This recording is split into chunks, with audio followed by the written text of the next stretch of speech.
ভারতের ক্রিকেটাররা বিদেশ সফরে গেলে বাজে অভ্যেসে জড়ান, কিন্তু রবীন্দ্র জাদেজা এক যুগ ধরে জাতীয় দলের হয়ে বিভিন্ন দেশে ভ্রমণ করলেও কখনো ভুল কর্মকাণ্ডে জড়াননি।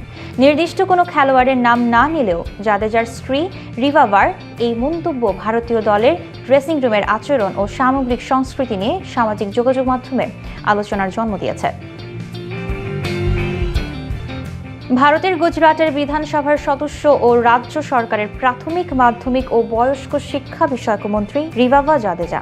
তার আরও একটি পরিচয়, তিনি ভারতীয় ক্রিকেটে দলের অভিজ্ঞ অলরাউন্ডার রবীন্দ্র জাদেজার স্ত্রী। স্বামী জাদেজার প্রশংসা করতে গিয়ে ভারতের ক্রিকেটারদের নিয়ে বেফাঁস মন্তব্য করেন ভারতের এই রাজনীতিবিদ।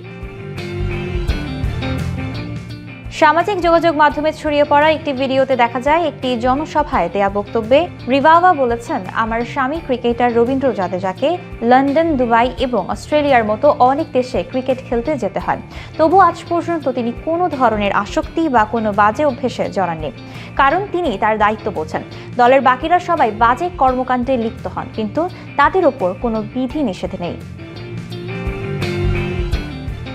জাদেজার স্ত্রী আরও বলেন, আমার স্বামী 12 বছর বাড়ির বাইরে, তিনি যা খুশি করতে পারেন, কিন্তু তাকে কি মানতে হবে সেই নৈতিক কর্তব্যটা তিনি জানেন। রিভাবার ভিডিওর বক্তব্যটি কোন দিনের সেটি জানা যায়নি। ভারতীয় সংবাদ মাধ্যম টাইমস নাও জানিয়েছে, জাদেজার স্ত্রী বক্তব্যটি দিয়েছেন গুজরাটের ধারকার জনসভায়। তার বক্তব্যের ভিডিও ক্লিপ সামাজিক যোগাযোগ মাধ্যমে ব্যাপকভাবে ছড়িয়ে পড়েছে।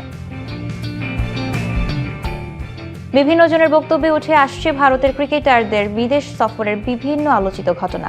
2012 সালে ভারতের হয়ে আন্তর্জাতিক ক্রিকেটে অভিষেক হয় জাদেজার। গত বছর আন্তর্জাতিক টি-20কে বিদায় বলেছেন অভিজ্ঞ এই অলরাউন্ডার, তবে এখনও নিয়মিত টেস্ট ও ওয়ানডে খেলছেন তিনি।